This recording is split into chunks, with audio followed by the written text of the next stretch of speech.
B of ক্যান্টনমেন্টের ভেতরে golf ক্লাবে একটি রেস্টুরেন্ট এবং একটি রিসোর্ট খোলা হয়েছে।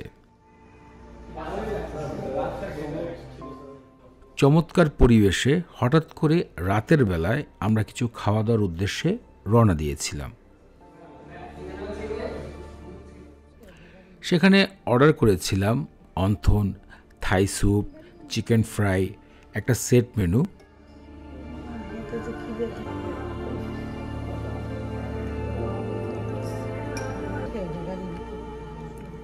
সেখানকার খাবার এবং পরিবেশ দুটা নিয়ে কথা বলতে প্রথমে আসবে সেখানকার পরিবেশ, ডিসিপ্লিন। কারণ আর্মিদের আন্ডারে যেহেতু এই গলফ ক্লাবটা, সেখানে আসলেই পরিবেশটা চোখে ধরে। খুবই ঠান্ডা, কোলাহল মুক্ত। আপনি বসে যদি এক কাপ কফিও খান, আপনার কাছে বেশ ভালো লাগবে। আমরা জানলাম সেখানে থাকার ব্যবস্থা রয়েছে, বিভিন্ন কোয়ালিটির রুম রয়েছে, 10,000, 20,000, 30,000 এবং উপরে বিভিন্ন অনুষ্ঠান করার জন্য একটি পার্টি সেন্টারও রয়েছে।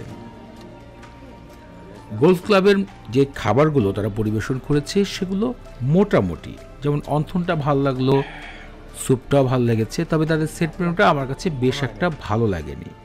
তাদের খাবারের মান 10-এ 5 দিতে পারবেন, তবে অতিথি আপ্যায়ন, তাদের সার্ভিস, এগুলো আপনি কখনোই ফেলে দিতে পারবেন না, বলবেন 10-এ 10। খাবারের যদি প্রাইস নিয়ে কথা বলতে হয় তাহলে হ্যাঁ, অবশ্যই একটু বেশি আসবে। ধরেন বাইরে আপনি 200 টাকা দিয়ে স্যুপ খাচ্ছেন, সেই স্যুপটা এখানে 50-60 টাকা বেশি পড়ছে। আপনি বাইরে একটা 200 টাকা দিয়ে সেট মেনু খাচ্ছেন, সেই সেট মেনুটাই এখানে আপনার খরচ যাচ্ছে 300 টাকা। খুব যে হাই রেটে আপনাকে খাবার নিতে হচ্ছে তা কিন্তু নয়। খাবারের মান মোটামুটি ভালো, প্রাইসও ভালো, তবে আপনার উদ্দেশ্য থাকতে হবে যে আপনি একটা ভালো পরিবেশে কিছুটা সময় কাটাচ্ছেন। সেই ক্ষেত্রে গলফ ক্লাবের এই রেস্টুরেন্ট বা রিসোর্টটা আপনার কাছে খুব ভালো লাগবে। আমি রিকমেন্ড করব একবার হলেও গাজীপুরে থাকলে ঘুরে আসতে পারেন। যদি আপনারা কাপল হন তাহলে বেশি ভালো লাগবে।